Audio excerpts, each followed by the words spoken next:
대부분의 사람들, 특히 남성분들은 어렸을 때 비디오 게임을 좋아하였고 많은 시간을 플레이했습니다. 게임에는 여러 장르가 있지만 그 중에서도 게임 속에서 내가 조종하는 캐릭터를 하루하루 성장시키는 게임은 중독성이 상당합니다.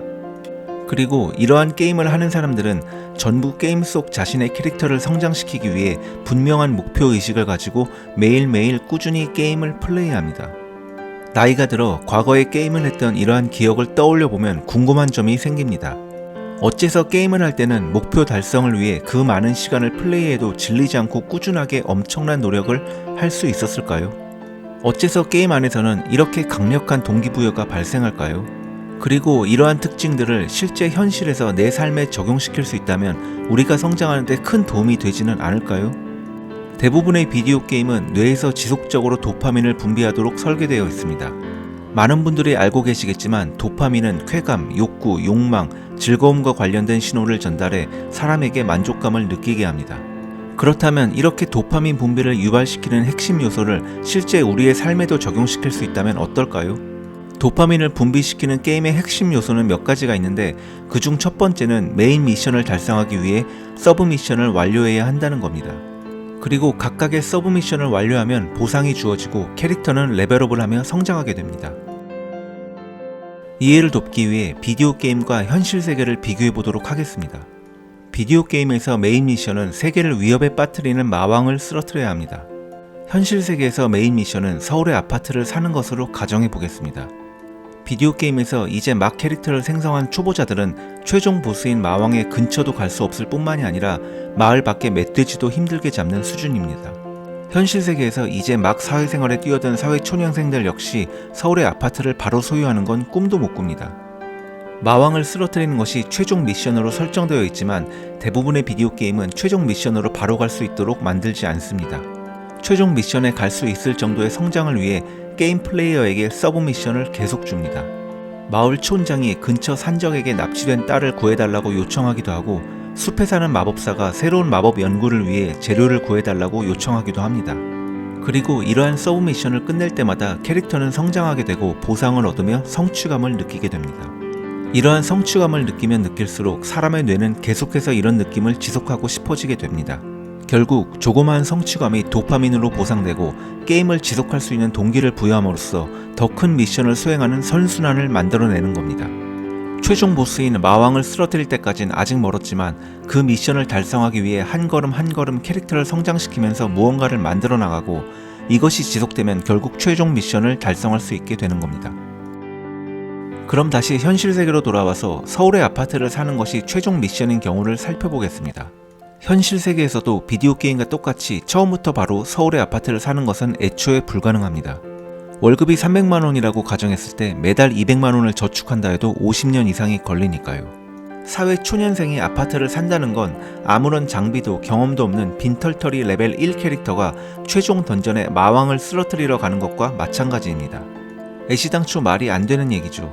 그리고 방법 자체를 모르는 많은 사람들은 그냥 포기하며 스스로의 능력을 제한시켜버립니다. 따라서 비디오 게임처럼 현실 세계에서도 서브 미션을 수행하여 레벨업, 즉 우리 자신을 먼저 성장시켜야 합니다. 예를 들어 서브 미션은 다음과 같이 만들어 볼 수 있습니다. 첫째, 직장 근처의 구축 아파트 또는 빌라에서 월세로 거주하기. 절대로 전세로 살지 마세요. 이유는 저희 채널 과거 동영상 참고해 주시면 됩니다. 둘째, 종잣돈 1억을 모으기. 1억은 돈이 스스로 일을 하며 유의미한 돈을 버는 금액이라고 생각합니다. 셋째, 좋은 매물을 찾으면 매매가와 전세 가격이 달라붙는 시점을 이용하여 전세를 끼고 구매하기. 정말 괜찮은 매물일 경우 가용할 수 있는 레버리지를 극대화하세요. 넷째, 월급 이외에 이자를 감당할 현금 흐름을 하나 정도 만들기. 블로그, 유튜브, 스마트 스토어 등 할 수 있는 건 정말 많습니다.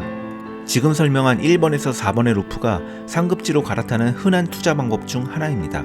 하급지에서 상급지로 변경하는 것, 이것을 몇 번 반복하는 겁니다. 핵심은 내가 실거주하는 곳에 많은 돈을 깔고 있으면 절대 안 된다는 겁니다. 이 서브 미션들을 더 세분화할 수 있지만 대략적인 개념은 이해하셨을 겁니다. 요점은 큰 목표를 달성하기 위해 하위 목표를 세분화하여 하나씩 실천하는 겁니다. 비디오 게임과 현실에서 가장 눈에 띄게 차이나는 핵심 요소가 한 가지 더 있는데 그건 바로 비디오 게임에서는 진행 상황이 눈에 보인다는 겁니다. 비디오 게임은 경험치 바가 채워지는 것을 실시간으로 확인할 수 있으며 내 캐릭터가 성장하고 있다는 것을 숫자로 정확히 보여줍니다. 말렙까지 0.2% 달성하셨습니다. 앞으로 99.8% 남았습니다. 라고 절대 보여주지 않습니다. 이러면 플레이하는 사람들의 의욕이 떨어질 수 있으니까요. 대신 레벨 10에 90% 달성하였고 다음 레벨인 레벨 11까지는 얼마나 남았는지 비주얼로 보여줍니다. 이렇게 눈에 보이는 상황은 플레이어가 멈추지 않고 계속 앞으로 나아가는 강력한 동기부여가 될 수 있습니다.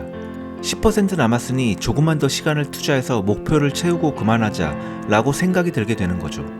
그러나 현실 세계에서는 이렇게 성장하는 것이 눈에 절대로 보이지 않습니다.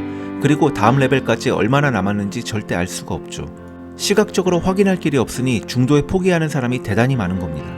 이것을 조금이나마 방지하기 위해 아까 이번에 종잣돈 1억 모으기를 1000만원 10번 모으는 것으로 미션을 또다시 세분화한 다음에 통장을 하나 새로 만드세요. 그리고 조금이라도 아끼면서 남은 돈을 경험치라고 생각하시고 틈틈이 이 통장에 보내세요. 스타벅스 대신 메가커피를 이용해서 3,000원을 절약했다면 그 금액을 이 통장에 보내세요. 살까 말까 고민인 상품을 안 사기로 정했다면 그 금액을 이 통장에 보내세요. 술자리 약속이 취소되었다면 술 마실 때 쓸 예정이었던 돈을 이 통장에 보내세요. 삼겹살 대신 감자탕 먹고 10,000원이라도 줄였다면 그것을 통장에 보내셔도 됩니다. 이렇게 하면 통장에 찍혀있는 숫자, 비디오 게임으로 따지자면 경험치가 올라가는 상황을 실시간으로 확인할 수 있고 1000만원 모으기라는 서브미션 완료에 얼만큼 가까워지고 있는지 명확하게 눈으로 확인이 가능합니다. 그리고 통장에 적힌 맨 앞에 숫자가 9로 바뀌는 것을 보게 된다면 목표 금액에 도달하기 위해 더욱더 절약하고 앞으로 나아가고자 하는 동기가 더 커지게 됩니다. 비디오 게임에서는 미션을 달성하면 강력한 장비나 아이템으로 보상을 제공합니다. 그리고 이러한 보상이 있기 때문에 미션을 계속 수행하게 됩니다. 적을 물리치면 강한 무기를 얻을 수 있고 강한 무기를 얻으면 더 강한 적을 물리칠 수 있는 거죠.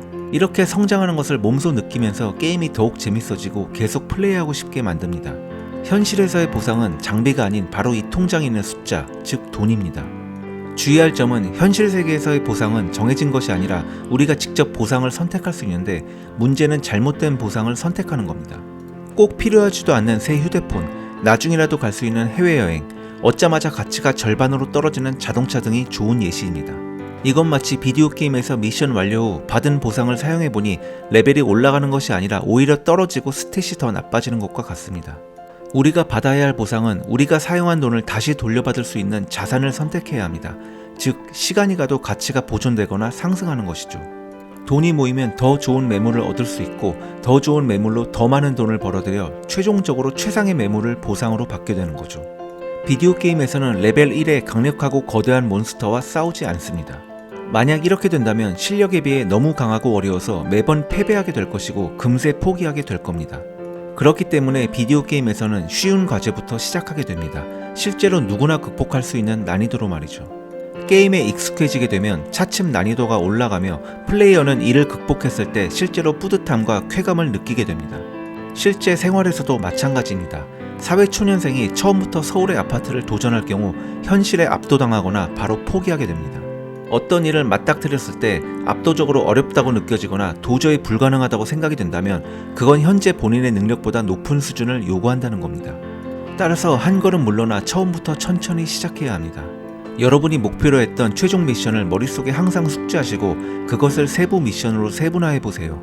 그리고 그것들을 쉬운 것부터 하나씩 해결하는 데 집중해 보시기 바랍니다. 이렇게 하면 하나하나 성취할 때마다 뿌듯함을 느끼게 됨과 동시에 다음 미션에 대한 추진력을 얻을 수 있을 겁니다.